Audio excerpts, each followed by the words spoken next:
This episode is sponsored by Indeed. Indeed is the job site that makes hiring as easy as 1, 2, 3. Post, screen, and interview all on Indeed. Get started right now with a free $75 credit to upgrade your job post at indeed.com/TPS. Offer valid through June 30th. Terms and conditions apply.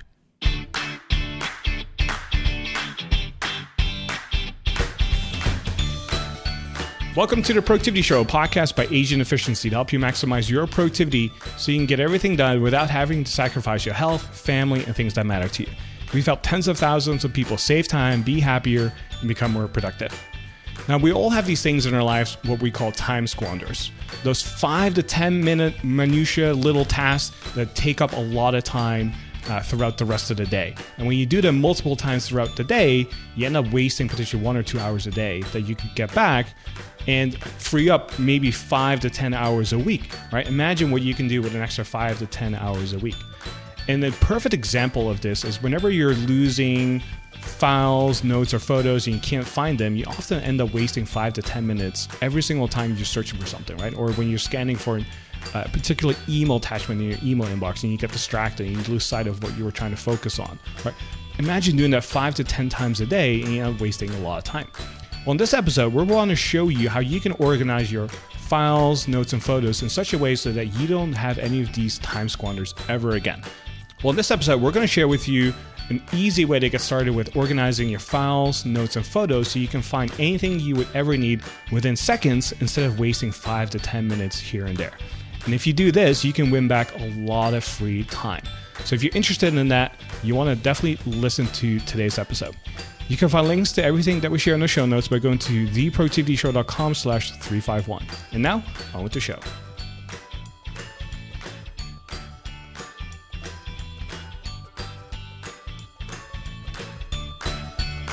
And we are back for another episode of TPS, The Productivity Show, the #1 podcast when it comes to productivity and efficiency. So my name is Tan. I'm the founder and CEO of Asian Efficiency. And with me today, I have Brooks Duncan, my co-host of the podcast. How are you today? I'm great. Really excited about this topic. It's something I've done a lot of thinking about. So really excited to get into it on the podcast. Yeah, this is kind of like your claim to fame in many ways. So I'm really excited to share with you and everyone else listening in some of the things that we've come up with when it comes to being efficient and saving time around organizing your files, notes, and photos. So before we start diving in, one of the things we always like to do on the show is share some of our favorite productivity resources as of lately. And I have 3 of them here for you. So the first one is an app called Duplicate Cleaner Pro, and this is specifically for Windows. So if you're someone who has trouble finding duplicate files, or you run into the issue of you're dealing with a lot of duplicate files and you're not sure which ones are duplicates, which ones are not, this is a really handy tool to, 1, find duplicate files, and 2, handle them efficiently and effectively as well, so you can get rid of the duplicate files, sometimes which can take up to terabytes, if not gigabytes of data. So go check that out, Duplicate Cleaner Pro for Windows. And then if you're on the Mac, there's a similar app called Gemini 2 by a different company, but it has the same functionality. So it allows you to find duplicate files and deal with them more effectively. So whether you're on Windows or Mac, there's something in it for you. And then the third resource, as I mentioned before, that is related to this topic is a book, and that is called The Life-Changing Magic of Tidying Up. Now, you might have heard of this book. There's even a Netflix show based on this book by Marie Kondo. And it's all about the idea of like organizing your physical space. There's a lot of parallels when it comes to organizing your physical space and your digital life as well. But today's episode is going to be more about the digital life, but I wanted to encourage this resource as well because there's no book on digital organization right now, at least. So go check out those resources. We'll have links to all of them in the show notes as well. So don't worry if you miss something. You can always go to theproductivityshow.com/351 and find them there as well. All right, Brooks, we're going to be talking about organizing your files, notes, and photos. For those who are listening, some of them might be asking, why is this even relevant? Why should I even bother, Brooks? Yeah, well, organization in general and digital organization is part of that. Really hits all sorts of different areas of our work life and our personal life. So you might have stuff scattered all over the place and you can't find anything. That just leads to lower productivity. Or maybe like you have a decent filing system, you're not too bad. There are always ways to improve it and become a little bit faster, a little bit more efficient. And as we'll talk about, these little changes really do add up over time. So we want to give you an easy system to get started with this. And if you have been listening to the productivity show for a while, or maybe you're new, that's great too. We always talk about this concept called the T framework. And these are the 3 components of productivity, which we call time, energy, and attention. And if you have all 3 of these firing, you're going to be in really, really good shape. You almost can't help but be in really, really good shape productivity-wise. But if one or more is lacking, then you might have some challenges and opportunities to become a little bit more productive. And really, lack of organization, it touches on all 3, but the main ones are time. So if you have an organization system that isn't great, we waste a lot of time filing stuff away and, just lack of organization. And if you don't have an organization system, or if you're not consistent with using the one that you have, then you waste time digging around trying to find that file, that note, that photo that we need. Whenever we need something, it just takes a lot longer than it needs to. So that's time. And then attention, we can't really truly be focused or be present at work if we're frustrated because we're always looking for stuff, and we have this dread that we're going to have to dig into our email inbox to find that attachment that somebody sent us.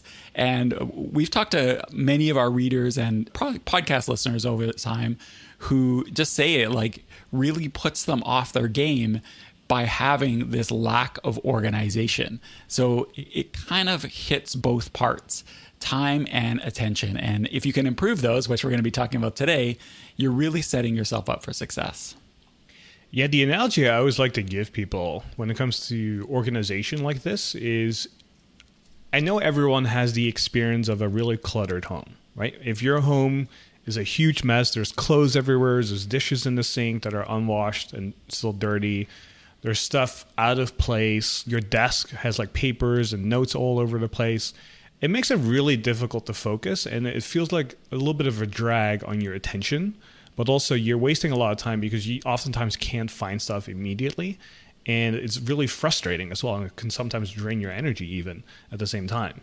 And so when you realize that your place is such a mess, one of the best things you can do is to clean up your place, have it all organized, and it makes it so much easier to focus, right? And it just takes a little bit of organization to kind of get to that place. And the thing that we realize is that there's no specific list of things or recommendations or best practices for digital organization. So we kind of want to introduce some of those ideas here on this episode. The audio format is great. However, we've decided that we also want to do a live webinar on this topic to kind of walk you through in the visual format how we organize our files, notes, and photos.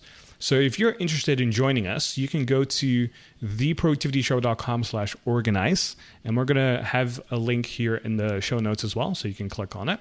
But again, it is theproductivityshow.com/organize, and we'll have a webinar coming up relatively soon where you can sign up and attend live. And if you can't attend live, we'll have a recording for you available as well, where we will walk you through how we organize thousands of photos, notes, and files in a really an easy, systematic way. So if you're interested in that, go check out that URL.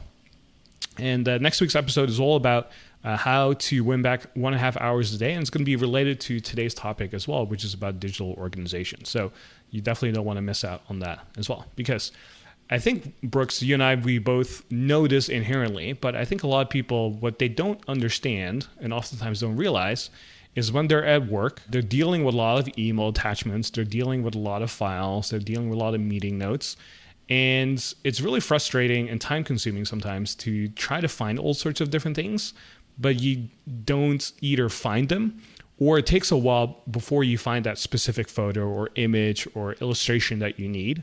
And sometimes you end up wasting 5 to 10 minutes. And the question we always get when we tell people, well, wouldn't it be nice if everything was organized like this? People always say, well, is it really worth the effort of even getting started with organization? I have like thousands of files to deal with. Like, how much time can this really save me? I would rather deal with it right then and there rather than going on this organization project, right? Because a lot of people will just say, hey, I can't even think about this right now. I have a deadline coming up. Like, there's just no way I have time to do this stuff. I don't even have time for a lunch break. How do I even find time to organize all my stuff? And the thing is, when you take that approach, you're always going to end up with all these inefficiencies and all these 5 to 10 minute tasks that rob you of your time.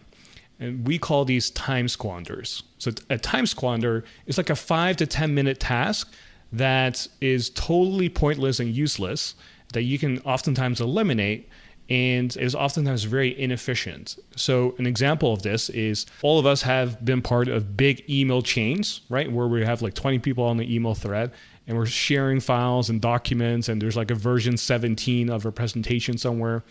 And then maybe a week later you go, oh yeah, I need to look at that presentation at some point. And then you go through your email inbox, you're trying to find that specific presentation, and you have to read through like 20 emails to find what the latest version is, so you have to write one, right? That process alone can take sometimes up to 10, 15 minutes, right? That's what we call a time squander, because it's totally ineffective, and you don't have to be in a place where you have to dig through emails to find that specific file, presentation, or photo, right? What if you actually had that document saved somewhere and you could access it within 2 or 3 seconds? Imagine doing that like 5 to 10 times a day. You could free up easily over an hour. And that's like the big new opportunity that we want to share with you here today, is that if you can eliminate a lot of those time squanders throughout your whole working day and even in your personal life, imagine all the things that you can do with an extra 5 to 8 hours a week. Right? So the big idea here is that if you streamline a lot of those things here by saving the little time squanders and getting rid of them, you can have a lot of free time that you win back in a week. I mean, Brooks, what would you do with an extra hour a day or an extra 5 to 7 hours a week? Oh my gosh, if I had that extra time, what I would probably do is use it for learning opportunities. So that's one thing I would probably do. We always feel like we don't have enough time to like take that extra course or do that extra professional development or just learn something that isn't, related to our job. If I had that much extra time, that's probably what I would do throughout the week. How about you? For a lot of people, when I ask them the same question, they would love to spend more time with family. They would love to read more books. They would love to take their kids out for an afternoon, because sometimes those time commitments take like 3 to 4 or 5 hours, right? However, if you free up a 10-minute task and do that 6 times in a day, that's an extra hour that you can potentially win back, which you can use for reading more books, right? Because, for example, if you read 20 pages a day, right, that's like 30 books a year. Just think about that. And that's something I know you do, Brooks, because every morning you spend about, 10, 15 minutes reading 20 pages or so to kind of get your day started. And guess what? You end up reading over 30 books a year. And it just starts with something so small and simple as reading 20 pages a day. Imagine what it can do and what's possible for you when you eliminate, 5 to 10 minute tasks throughout your whole day. So with that premise out of the way, let's start with 3 ways you can organize your files, notes, and photos. So Brooks, I'm going to give you the first one here. What's the first way for us to organize all of this stuff? All right, this is going to be a very, very simple tip, but it is one of my favorite tips. And it's something that saves a lot of time. It definitely saves me a lot of time every single day. And I know it will save you too if you're not already doing that. And that is to add your key folders to your sidebar. So whether we're talking Windows File Explorer, whether we're talking about the Finder in Mac, whether we're talking about your email program or Evernote or OneNote, Google Drive, whatever it is that you use to work with your files or whatever notes or whatever, a super powerful strategy is to take those key folders that you use. Maybe it's the folders that you are working with all the time, like, say, a digital inbox, or the folders where you store your key documents. Maybe it is temporary folder. So maybe you have like an ongoing project or a client file that you're working on. While you're working with it, put it in your sidebar. Then you always have one-click access to it. And then when you're done, you can take it out. And this has really, really two big benefits. Number one, when you need to file something away, so when you're saving information, you have one-click access to that location. And on the flip side, when you want to access a location, it's the same thing. It's right there, one click away. You don't have to navigate through a folder tree or a notebook tree or stacks in Evernote or whatever it is that you're using. It's right there available for you. And most of our systems have those pre-filled kind of system folders and locations, but not as many of us know that you can usually add your own things there. So I do this all the time. For myself, I have my inbox where I save my scanned documents and other things that I download that I want to file away. I have that right in my sidebar. I have what I call my reference folder, which is where I save my, it's kind of like my filing cabinet. I have that in my sidebar. And then I have some kind of project related folders for agent efficiency right there in my sidebar because these are things I access all the time. So this is a really, really simple, but really, really powerful tip. And if you're not already doing it, highly recommend it. I'm going to take it a step further because a lot of listeners might be a little bit more advanced. And I would say, even if you are in that camp, chances are you probably access a lot of folders that you don't have in your favorites list. And again, this doesn't just apply to files and folders, right? Like if you're on Mac, whenever you have like an open window dialog or anything like that, you can have like quick access to stuff like that. But usually it requires a separate app. And this is one of my secret weapons called Default Folder X.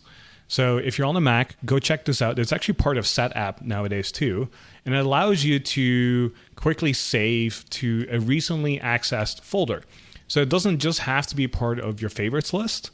If you navigated to a folder recently somewhere in Finder, with a really simple shortcut, it will actually access that recent folder that you accessed, right? So even if it's not part of your favorites list.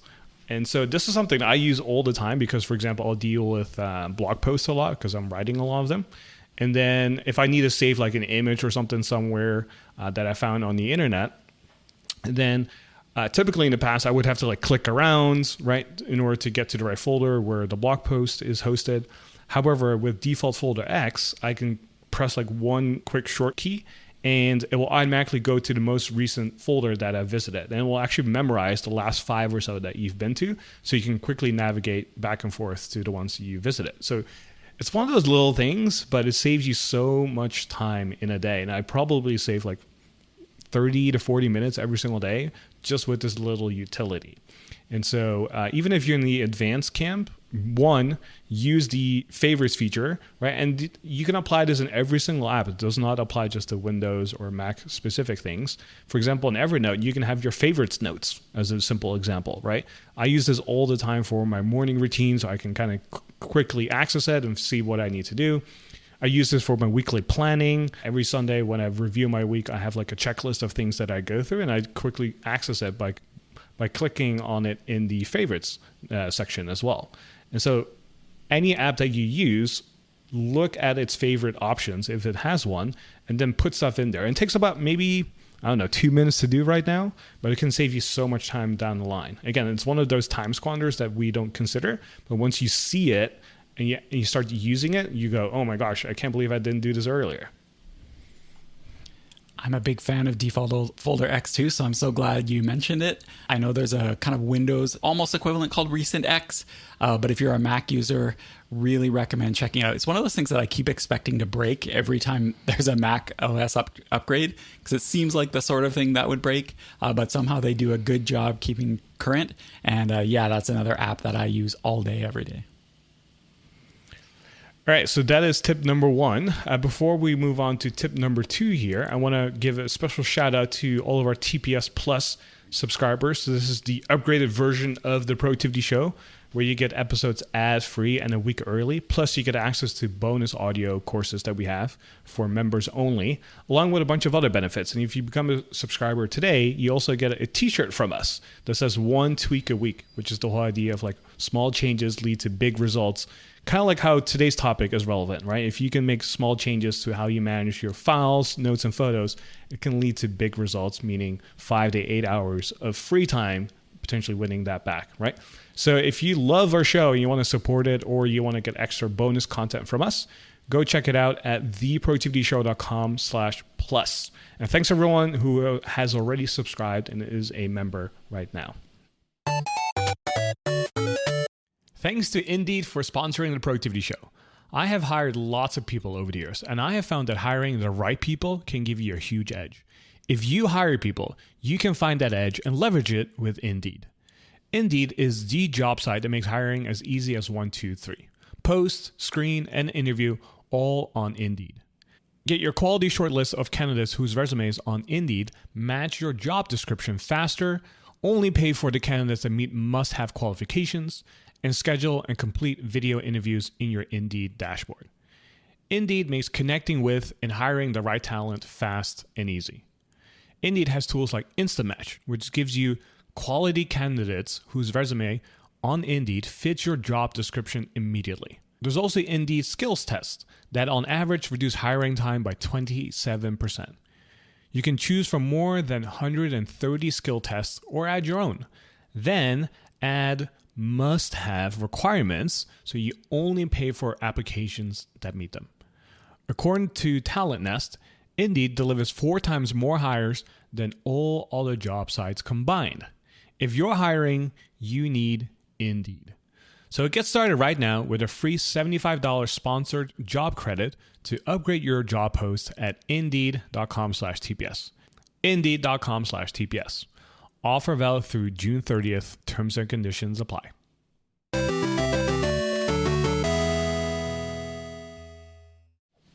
All right, let's move on to tip number 2 here. And that is to have a consistent, descriptive, and simple naming convention. Right? So tip number 1 was all about how to access stuff very quickly. But tip number 2, when it comes to digital organization, is making sure whatever you're saving something or creating something, that you have a consistent, descriptive, and simple naming convention, right? I'm sure we've all dealt with files that are called meetingnotes.doc or vacationphoto.jpg. And you go, oh my gosh, what is this? And now you have to open it, right? And then you have to go through hundreds of files to figure out which one you were actually looking for.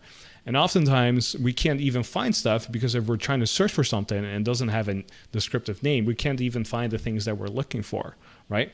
So in my opinion, how you name something in your digital organizational system or knowledge management system or whatever you want to call it is by far the most important component, because if you don't know how to name something, it makes it so difficult to find it. And we can't really rely sometimes on just the content, because sometimes we can only find stuff by name. Because if we have to dig through, terabytes of data of content where it says like, hey, I'm looking for, a bill from my electricity company, and it's embedded in the document that's a PDF.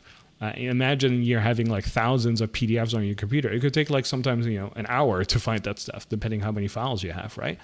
But we can quickly find stuff if we name something properly, whether it's a file, a photo, a note in Evernote or OneNote or whatever you use.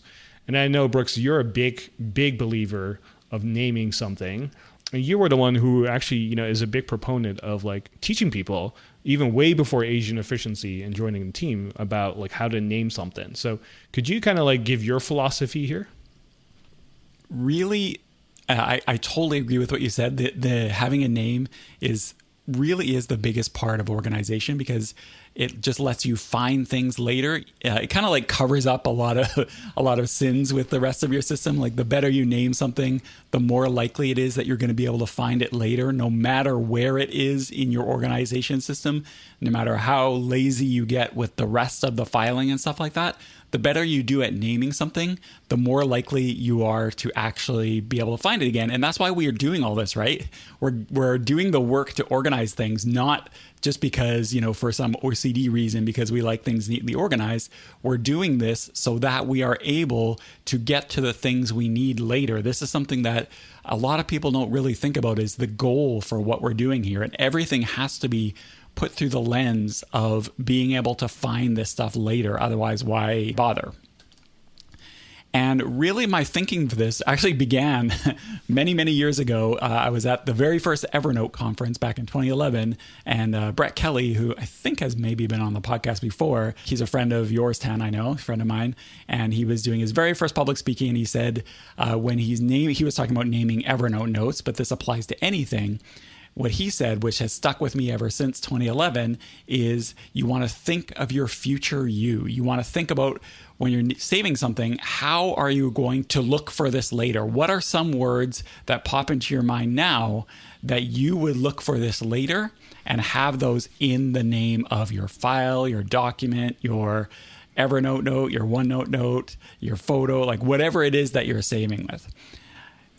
You don't want to be afraid to use a longer name. Yeah, it might take a half second longer to add, one or two more words, but having a longer name, even if it's like 4 words or something like that, is great. It's no problem, because that just gives you additional ability to be able to find it later. One thing we like to do, and this is, we're going to get into a little bit of a difficult territory here because we're going to be describing this stuff on an audio podcast. So like Tan said, you may want to consider signing up for the webinar that we're going to be giving soon, theproductivityshow.com/organize, where we're going to be showing this stuff on screen. But basically, what we like to do, what we recommend that you do, is always have the date in the file name or the note name or whatever it is. And we like to have that at the starting. So some people like to have like year-month-day. Some people don't like to have dashes. However you want to do it really doesn't matter. It's whatever is easiest and makes sense to you. The important thing is that you be consistent. So if I was naming, say, a credit card bill or a bank statement or something for April 30th, what I might do is call it like 2021-04-30 Citibank joint account.pdf or something like that. And so I know I've got the date in there. It's Citibank. It's my joint account that I have with my wife for April. And then I know later when I'm looking for that, I can find it. And you can extrapolate this to meeting notes, to even photos if you want. There's so many different ways you can do it.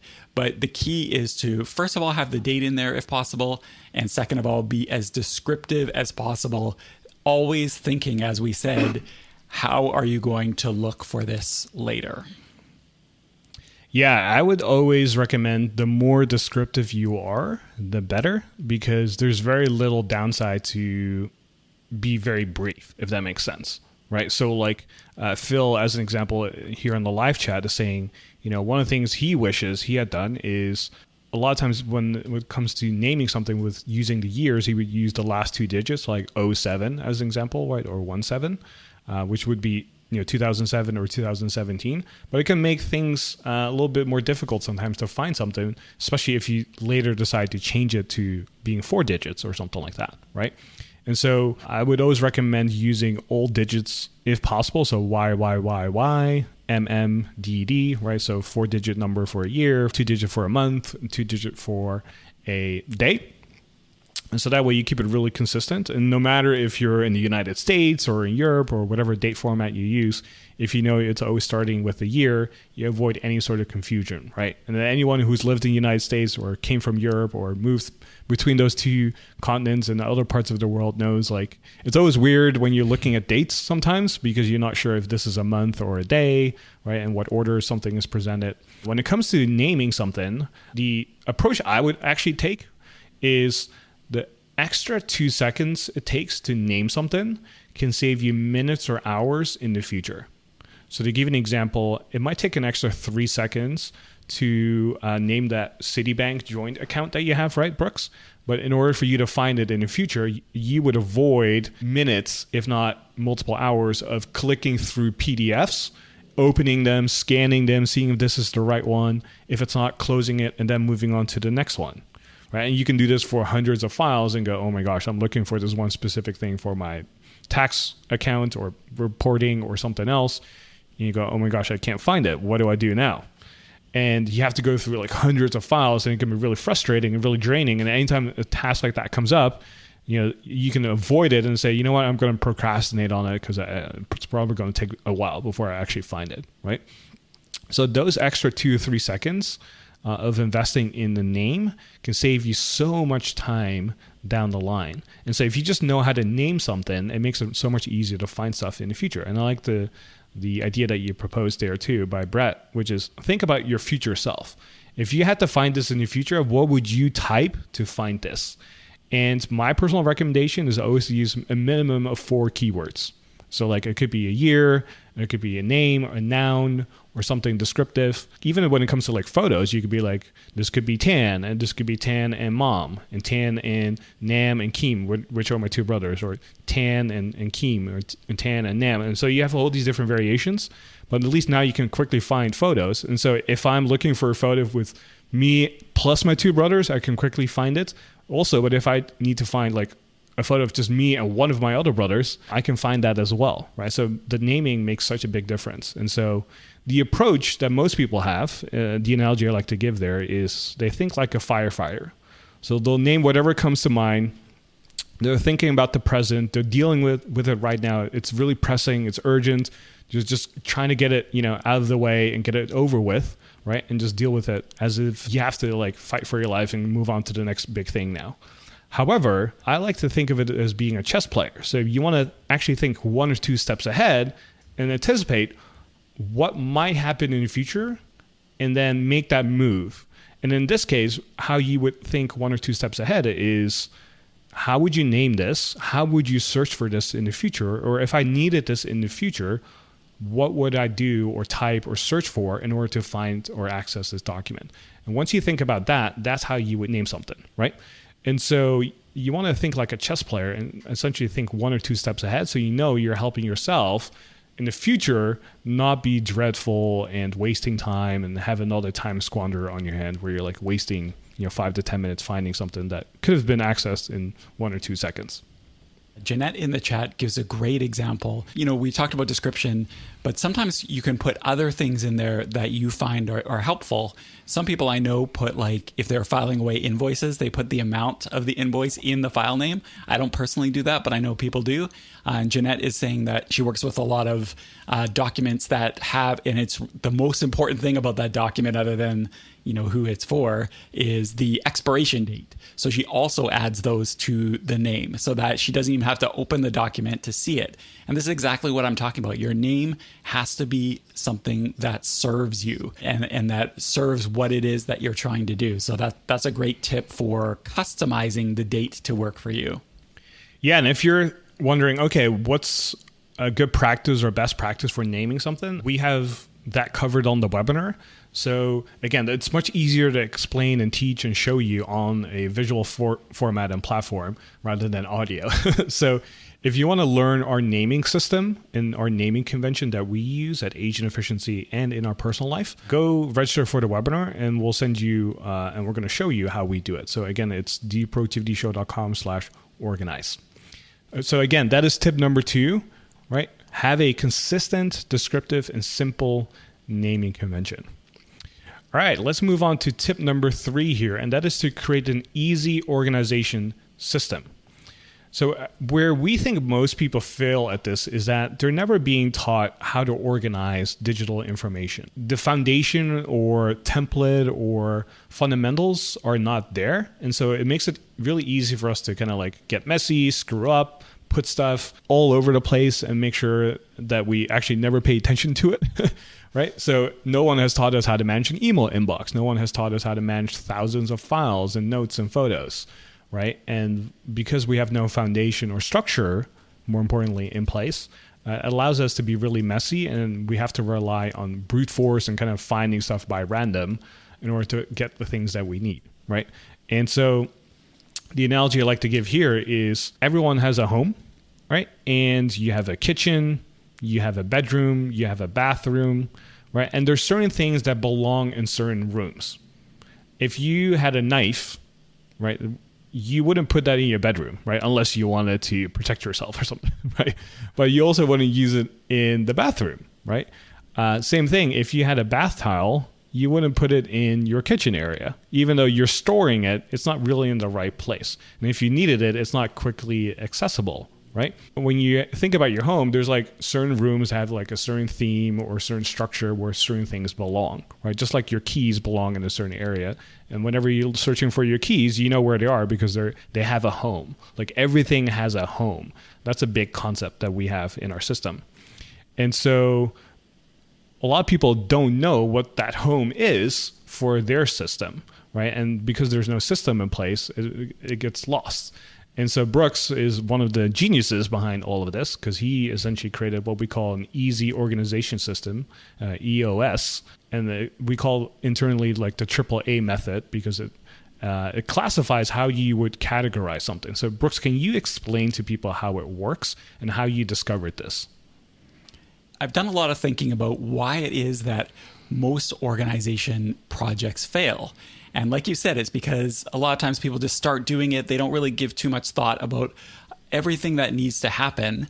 But another reason why is just most systems are just too complicated.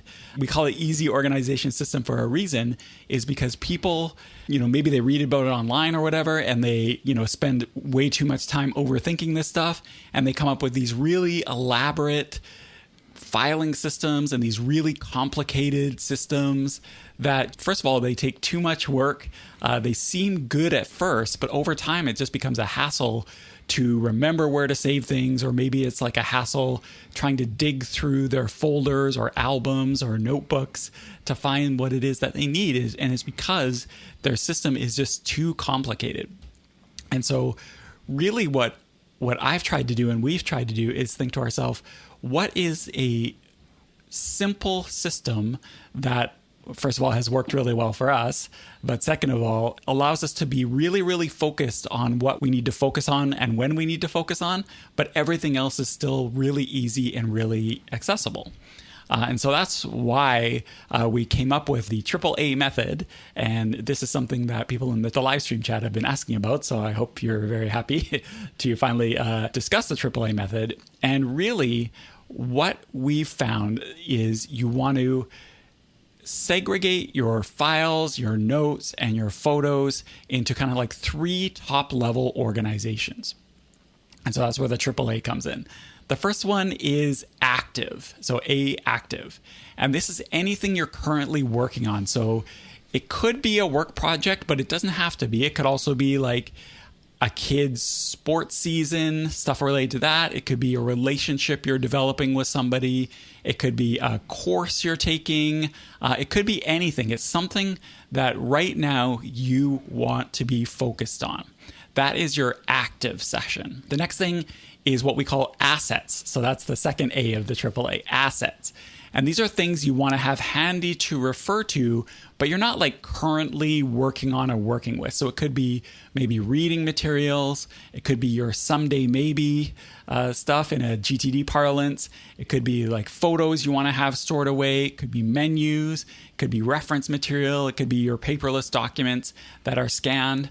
These are all kind of go under the heading of assets. So they're not cluttering up your active working stuff, but they're there right there when you need them. So that's the second A, assets.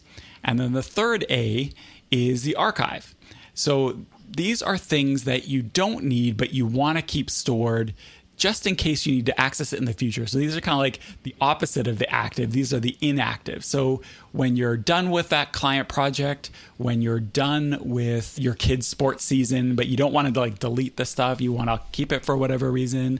When you're done with the course that you're currently taking, you don't need to have it like right handy. You can put it away to your archive so it's not cluttering up the rest of your stuff.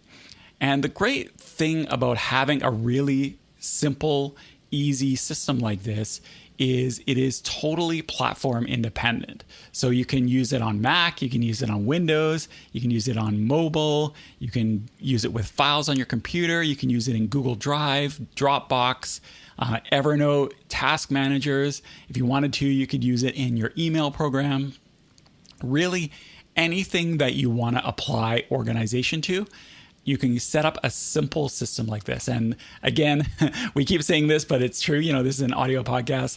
If what I just said isn't really clear, it'll make a lot more sense visually if you go to theproductivityshow.com/organize. But hopefully this makes sense. The AAA system segregating things into your active stuff, your assets, and your archive. An example of this, how I apply this both in the physical world and in a digital world would be, as an example, in the physical world, I have a lot of books at home, right? So I have books that I'm currently reading. These would be considered quote unquote active books, right? These are books I'm actively reading right now. And these are the ones that are in my bedroom oftentimes, because that's where I do most of my reading. I have like a chair there and I'll sit there and I have like one or two books that are sitting there that I'm actively reading. So those are the ones that I'm trying to actively finish. Like I have like a project or a goal that's related to this, and this is where the active stuff belongs, right? Then I have a bunch of books that I consider assets. These are things that I need handy and that I need to refer to every now and then. And so I have those at my desk. So I usually have a stack of books near my desk that I'm always referring back to. It could be like a copywriting book for ideas. It could be a marketing book. It could be like something that is scientific literature, research papers that I'm always referring back to because I need to find a certain statistic or ideas or different like angles to use in whatever we're trying to teach, right? So that's something what I would consider an asset. And then I have stuff in the archive, which is basically my bookshelf. My bookshelf is essentially my archive, which houses all the books that I'm really, don't actively need right now. They're considered stuff that I would like to at some point maybe check out, but they're not really stuff that I, use day to day or even on a weekly basis. But I like to keep it stored, right? I'm not getting rid of it. They're just inactive. And that's what the archive structure is there. And so when you think about it that way, you can apply that to anything, right? Whether it's Evernote, right? You can have notes that are part of your active area where you have like stuff related to your projects, to your goals, anything that you're currently working on right now, right? And then you can have notes that are belonging in the asset bucket, which are stuff that you frequently want to refer to but aren't currently actively working on right now. Right. So it could be something like a morning routine checklist that I use. Or it could be like a weekly planning checklist that I use in Evernote because I don't need to work on it. I already have it. I just need to reference it every now and then. Right. And it could be also other stuff like meeting notes or quarterly goals that I reference and so on. And then I have stuff in the archive bucket, notes that I really don't need that much anymore. And they're just kind of like put away. And oftentimes the idea here is out of sight, out of mind. I'm a big believer of that too. It's like if I don't see it, I don't have to like mentally take up any space about it. And so I know that I could always find it if needed, but if it's not visually there, I can focus on what's currently in front of me, which is oftentimes the active stuff and the assets that I need, right? And again, you can apply this to OmniFocus, right? If you followed our OmniFocus course, you would see that this a hierarchy is kind of there too, like active stuff that you reference every now and then, which is the assets, and then the archive stuff that you don't really use that much anymore, but still want to, every now and then access if needed, right? So again, the beautiful method, which we call the AA method or AAA method, is all about how do you apply this to whichever platform you use. So again, whether you're on Windows, Mac, or whatever, it doesn't really matter. You can apply this to anything. And so it's easier to demonstrate, right, on a visual platform. So again, if you want to learn from us on how we do this and how you can apply this to your personal life, whether you use different devices and so on, go check out that webinar so we can show it to you in person. Okay. So again, that's tip number 3. And that is to create an easy organization system. And you can use the AAA method here to kind of sort it and start it there as well. All right, we're coming to the end of the show here. Brooks, I know you and I have talked a lot about this stuff. And again, we want to encourage people to sign up for the webinar because we want to show you on screen how to do this, because it's one thing to talk about it. It's another thing to kind of show and tell. So if you want to be part of our webinar or get the recording of it, go to theproductivityshow.com/organize. And the first step that I would recommend that people do is to start dragging your favorites folder into your sidebar and start noticing how often you start to use those favorite folders. If you already have it set up and you want some extra credit, I would say start noticing how often you are looking for files, for notes or photos, and you can't find them. Chances are you're going to notice how much time you're wasting throughout the day if it's not in your consciousness just yet. So those are 2 things I would recommend you do next. Again, next week's episode is all about how to win back 1.5 hours a day with this productivity strategy we are going to reveal on the new episode. And again, if you want to have links to everything that we talked about today, you can go to the show notes at theproductivityshow.com/351. Thanks again for joining us, and we'll see you next Productive Monday.